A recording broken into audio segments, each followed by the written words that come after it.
Hello friends, कैसे हैं। मैं हूं मीना। हमारे यूट्यूब चैनल पे आप सभी का स्वागत है। आज मैं बहुत ही प्यारा कजरी गीत सुनाने जा रही हूँ। वीडियो पसंद आए तो लाइक शेयर सब्सक्राइब करके चैनल को सपोर्ट करें। कमेंट में बताएं कैसा लगा। भोला ले चला अपने चरनिया में, देवा घर नागरिया में ना।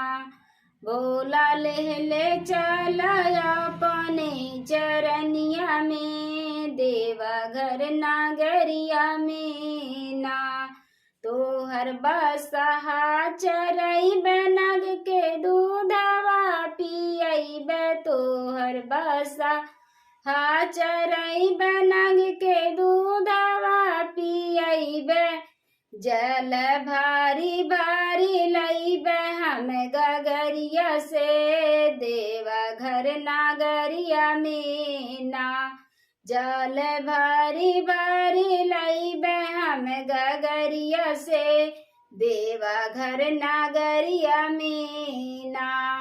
भोला ले चला अपने चरनिया में, देवा घर नागरिया में ना। भोला ले चला अपने सरनिया में, देवा घर नागरिया में ना। तो हरियांगना बहर बे, तो हरियासना लगईब, तो हरियांगना बहर बे, तो हरियासना लगईब। फूलवा चूनी चूनी लईब फूलवरिया से, देवा घर नागरिया में ना। फूलवा चूने चूने लईब फूलवरिया से, देवा घर नागरिया में ना। भोला ले चला अपने चरनिया में, देवा घर नागरिया में ना। भोला ले चला अपने चरनिया में, देवा घर नागरिया में ना। तो हर भांगिया तोड़ लईब पीस के ले पे लगईब, तो हर भांगिया तोड़ लईब पीस के ले पे लगईब। तो हर मानवा बहलाइब गई भजनिया से, देवा घर नागरिया में ना। तो हर मानवा बहलाइब गई भजनिया से, देवा घर नागरिया में ना। भोला ले चलिया अपने चरनिया में, देवा घर नागरिया में ना।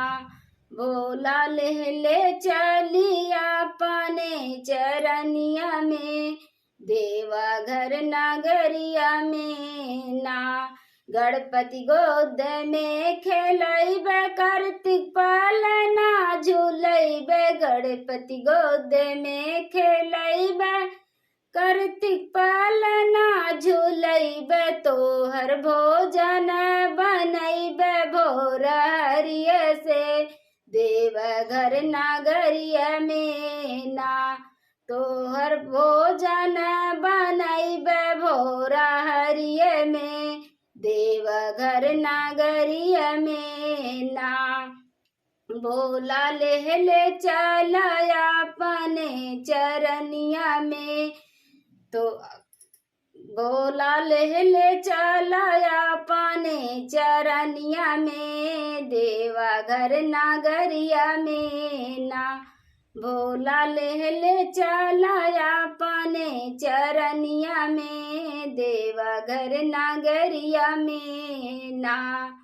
पाके दर्शन तोहार होई जाबे भव से पार, पाके दर्शन तोहार होई जाबे भव से पार। बिगड़ी बानी जइया तोहरे चरनिया में, देवा घर सरनिया में ना। बिगड़ी बानी जइया तोहरे